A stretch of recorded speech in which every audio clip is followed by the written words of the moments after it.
This is episode 108 of the EdTech Takeout from GWAEA. My name is Mindy Carney, and today I am joined by Gina Rogers. Hey. So in case you missed it, the EdTech Takeout is going to look a little bit different moving forward. At the end of last season, we said goodbye and farewell to Jonathan Wiley as he moved to a different position at the agency. But our team felt very strongly that this podcast needed to continue. So our plan is to record kind of shorter snippets of more bite-sized chunks. So this episode is just a news and nuggets episode. But the next episode will be more like the main course of the old format of the podcast. So there'll be more content and kind of conversation during those episodes. So this way you can kind of look through our playlist menu and choose what looks most appetizing. And a little play on words there with a theme. Oh, I love a theme. Yes. You know I do. So we'll be joined each episode with different people throughout the team, but I will be here for each episode. Like it or leave it, you decide. Okay. So our first chunk here is going to be the news and updates. Yes. Yeah. All right. So news and updates. I guess the first one that I have to share is Screencastify, which has always been a favorite tool of everyone on our team. Absolutely. Has actually increased their record time for free videos from 5 minutes all the way up to 30. Yeah. That's a long time. That's a long time, first of all. For a screencast. I wouldn't recommend that We don't recommend. No, I don't recommend that you do a 30-minute screencast. But you can do a 30-minute screencast right now on Screencastify. Now, there is some limits in the number of videos that you can record in the free version. It is 10 videos. Mindy and I were trying to decide if that means that 10 videos and then you're cut off, or if you can delete one of them and then you're down to 9. And so that's something that we're going to have to continue to investigate. Yep. Of course, if you know the answer, you can throw it into any comments in our podcast feed or any of the other places where you've listened to this to let us know. So one of the other things I would point out, too, is that there are paid versions. If you haven't looked at Screencastify's pricing, there are options if you'd like to pay. So I think that what we saw, the next version of this would be like the starter plan, and that was $7 a month. Right? $7 a month. I believe it's billed annually. Yes. So you'll pay for all of it up front. Because math is hard. Math is hard. Right. I think that's $140. I'm going to take your word for it. 7 times 12. Is that right? I don't even know. I think it is, right? $7. Is that right? It doesn't matter. Anyway, so with the starter subscription, you get unlimited videos for your library. Unlimited video length, it says. And then this is kind of new. I don't know that I've seen this before, but there's a active submit assignment. So I believe you could embed questions before, but now you can have an active assignment. I'm not really sure what that means. So we'll definitely have to look into this a little bit more. Yeah, so Screencastify had a few little updates that you should definitely take a look at. Yes, for sure. What else? Seesaw. Some new things with Seesaw. I think the biggest thing to me was that now there's one app for all. There used to be a classroom app and a parent app. Now everyone uses the same app. You just choose whether you're a teacher, student, or family when you go to log in. So that was certainly a big switch, although I could still log into my family app. So I'm assuming that is still kept up and so on and so forth. But now one app for all, which is nice. Yeah. It'll help with some confusion. Yeah. I know that's one thing that's always cropped up in some of the different classrooms I've worked in is like parents will be like, wait, I can't get in. And it's like, well, we have to use the parent You have to use the family app. Yes. The family app. Yep. What else is there? So, sorry. Yeah, no, go ahead. Still got some Seesaw updates? I do still have some Seesaw stuff. Okay. So there is also enhanced messaging. So you can now create groups inside messaging, which was originally called Inbox. So you can create groups, and then there can become a group chat. So just be mindful of that. If you want to use announcement, that means that people can't respond and see everyone's responses, but you can create groups so that families could respond and everyone sees those responses. So something I think to kind of keep an eye on. There's also lots of new lessons and things like that to check out. There's a new Canvas integration within Seesaw that I don't know much about, but I know lots of people are really excited about it. So if you haven't taken a look at Seesaw or are looking to kind of get caught up on some of those those updates, there is a link here in the show notes that we can add, and it's the What's New page. So there's lots of different little tutorials and things like that if you're looking to learn more. That's exciting. All right. Next, PearDeck. Yeah. Okay, so PearDeck has partnered with 2 other outside organizations, so similar to how they partnered with Newsella or News-o-Matic. I think it's Newsella. I always say Newsella. Yeah. Anyway, they've partnered with News-o-Matic and then also the Boston Museum of Science. And so they have created some pre-made slides with PearDeck interactions already layered in them for you to go ahead and use. Draws on some of the content from those different places. So the News-o-Matic will have some video content from different news stories that they've put together, and then the Boston Museum of Science has some content in there from them as well. Right. This is, super interesting to me. So Flipgrid is now just Flip. Gave itself its own nickname, I guess. It's kind of like Prince, I guess, going by that symbol, and then the artist formerly known as Prince, and then just went back to Prince. Yes. So who knows? Maybe they'll go back to they'll go back to Flipgrid. Maybe they will. I don't know. So that's kind of interesting. But it says new name, same us. Some of the things, though, I was looking to see if there had been any updates. It looks like now you can customize your group link. So that join code that you had to give students, now you can customize it, which is kind of nice. Makes it maybe easier to share with your students. There are group templates now, which I don't know what that looks like yet. I haven't been in Flipgrid for a while, so some of this stuff was new to me. Something else that I thought was interesting, now you can have video backdrops in your video. Nice. I think that's kind of fun. And then this is super intriguing. I could not find where to make it work, but I'm going to keep digging. It says now that you can, there's a lens, and maybe that's why I didn't find it. Maybe I just need to look more carefully at all of the lenses, but there's a lens inside the camera now that will help teach the basics of American Sign Language. I think this is new. Yeah. So it tracks your hand movements as you learn each letter of the alphabet, it says. And so it's the first in a series of learning lenses. I wonder what else they're going to. I don't know. Like what other content is out there where you would benefit from AI video kind of feedback. I know. Super intriguing. And then now it says that Flip is in Spanish. So it says, we're so grateful for our growing Spanish language community. We're excited to share Flip will soon be available in Spanish on our mobile app and in many more languages next year. Yeah. That's great. Yeah, I think that's awesome. And I think that even like for like world language classes. Oh, yeah. I think that would be an awesome application here, as well as like just globally. So, oh, yeah. So, way to go, Flip. Yay.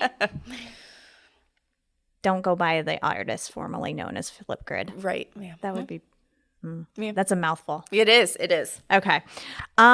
So next, news and update. Google has released it's something new that's called Read Along Online. And so it's in beta right now. Yep. And what it is just a series of different leveled kind of stories where kids can read those aloud online, and then the AI within the platform gives them feedback on whether or not they're reading correctly. Now, and it does give them some corrective feedback too. So I kind of played around with this and tried to substitute in different words like there for this or the for these or something like Right. that. And it's really interesting because the little girl on the platform, she kind of says, wait, try that again or read that again. Yeah. Or then she'll eventually say, it's this, say this. Yeah. And then you do. But they're awarded, or kids are awarded stars for every word that they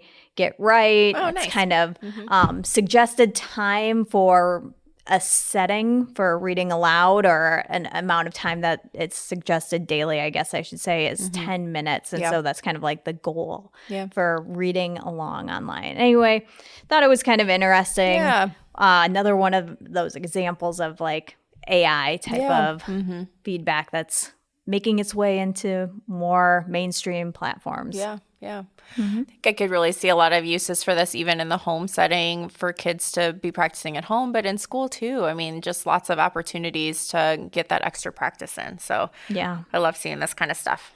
Yes.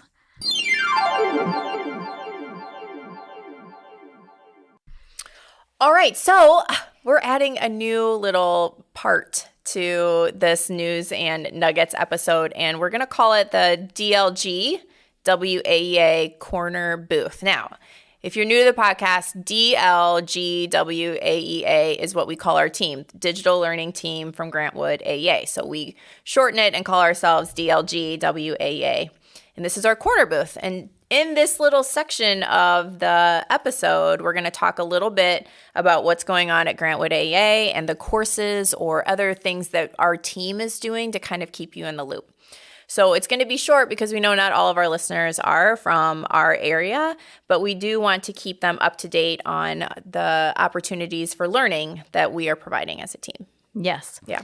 And so today, I think we have just kind of a few courses that we'll be offering here the first part of the year to make sure to keep you abreast of. And so the first one is Ride the Wakelet Wave. And that is a course that's going to be offered by you and I, right? Yeah, Yours truly. Yeah. And so we'll be starting that course here at the beginning of October. It's an opportunity for you to really dive in deeply into Wakelet and learn all the ins and outs. It's going to be offered primarily online with a Zoom kickoff session on October 3rd to get you logged in and started on that course. So keep that in mind. And there's also going to be information in the show notes about how to register for this course if you're in our area.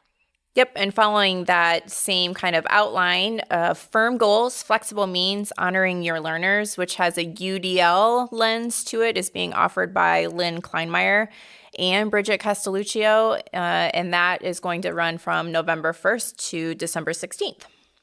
Nice. We will also be offering this fall a section of designing instruction with PearDeck. And so that's a repeat course that we've offered a few times in the past. That will be launched sometime in November. Right. Information for that one isn't quite out yet, but that one will be facilitated by our newest teammate, Stephanie Roberts, and myself. And then our last course coming I guess this will be at the start of the new year, is Transformative Classrooms online. And that will be offered by our Transformative Classrooms team, which is Gina Rogers, myself, Amber Bridge, and Beth Swantz. Yes. And all of these courses, the four that we've just outlined, will all be primarily online offerings.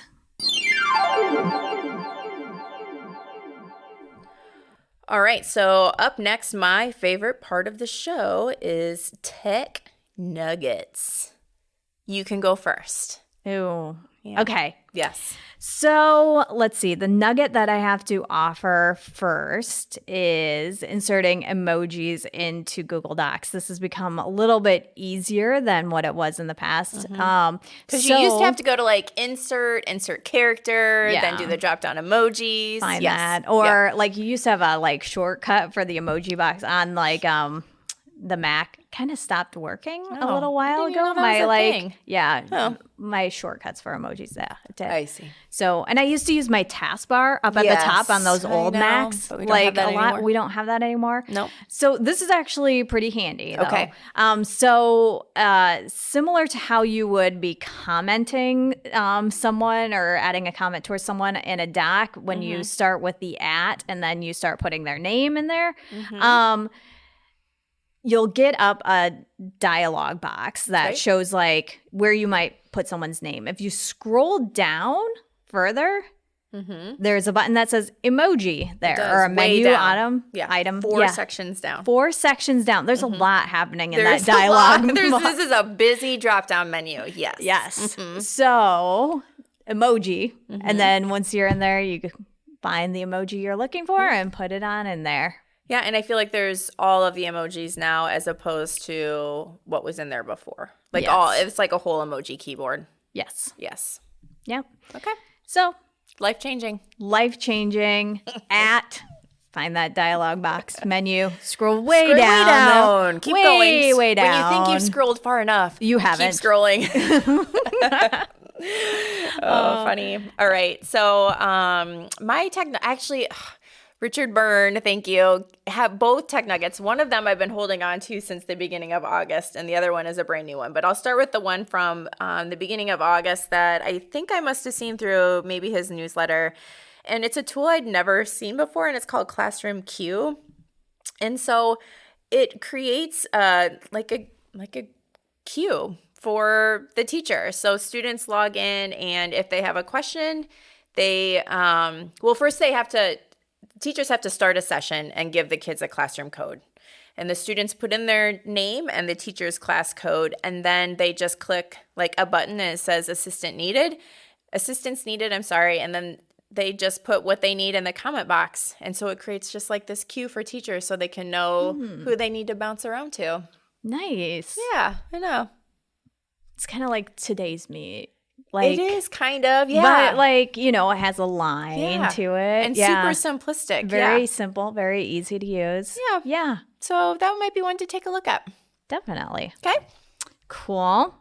All right. So let's see. My next nugget.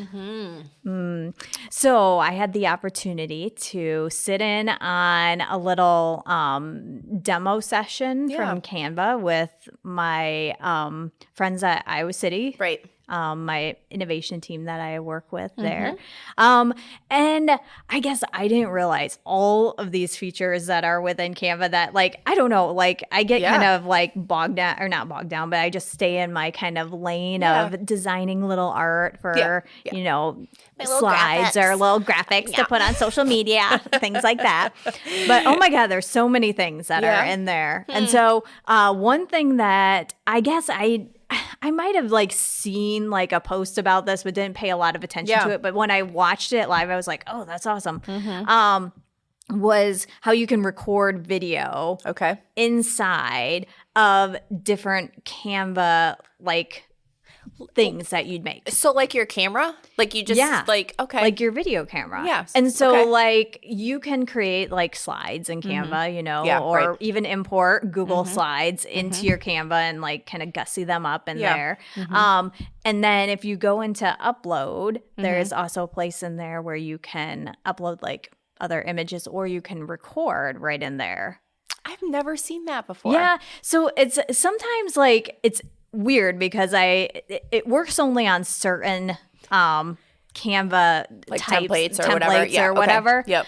So slides it works on, I believe the infographic ones it works on as well. I have to look back at the list, and we'll try to put those in the show notes too.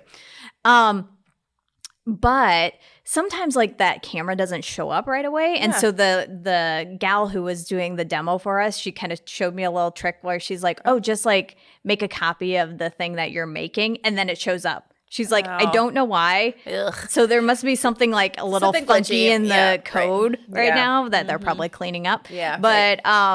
But yeah, so I would definitely check that out because it's super cool. And you can also kind of publish your, if you published your slides, publish those to advance, and you can be recording your video inside of your slides, like as they're advancing, and it just stays in the same spot. So you can continue presenting whatever it is that you want to present. So yeah, pretty cool. I think Canva is one of those tools that is just continues to get so much better. I think that a lot of times with tech tools, I'm like, it's kind of stalled out. I feel like it is what it is, which is fine. I mean, I don't have a problem with that. But Canva, man, it just – the stuff that you can do in Canva They just is amazing. released a whiteboard too, like a collaborative you should whiteboard save that for online. another time, but go ahead. Oh, sorry. No, say it. No, say it now. Well, there's a collaborative whiteboard online, and they've got a bunch of this. templates that you can like build from, to start making something, or you can create like your own like template to work with. So yeah, it's neat. It's super neat. Good job, Canva. Yeah. Okay, so like I said, this last one is from Richard Byrne again, and this was brand new to me. It just came through my email, like last week, and I happened to see it. I'm like, I don't know this. I have never heard of it. I've never used it. I just watched his little demo, but he made it sound like it's been kind of going around. So I thought I'd bring it up. It's called Schoollytics, and from what I've looked at it, it's like this dashboard that you can kind of see the different tech tools and like your different like Google classes all in this one dashboard. And because I'm not, working in a classroom, it's kind of hard for me to demo it or try it. So I think it's super intriguing because you can kind of keep track of what's going on in all of these different places. You can also send high fives to students or to a class. So if you set a goal, like let's say you wanted 85% of this, your classroom goal is for 85% of the students to turn their homework in on time or something like that. So kind of like Autocrat, you can choose like different fields within your dashboard. And then once those things have happened, it triggers this high five like email or something to your students that says, hey, high five, we did this. So I'm really interested to see if anybody's been using this and how it actually works in practice. Yeah. I don't know. Super. I know, and I had never heard of it before. So tech nuggets are always kind of tricky because I thought it was super interesting. It was something I hadn't seen before, but also I'm not endorsing it. I'm curious who's using it. Yeah. What's going on out there? Okay. Let us know. All right. So quick and snappy. A little bit different than our format in the past. So news and nuggets and then also the corner booth. So email us at podcast@GWAEA.org, or you can hit us up on Twitter at DLGWAEA. I've said this before, I'm not on Twitter a lot, but you can certainly send me a tweet at Team Kearney. Gina is at Gina Rogers 1010. We'd love to hear any of your feedback. Are you using Canva out there? Have you tried Schoollytics? Let us know. Yeah. We'd like to hear from you. Yeah. So until next time. This has been the EdTech Takeout. We hope it hit the spot.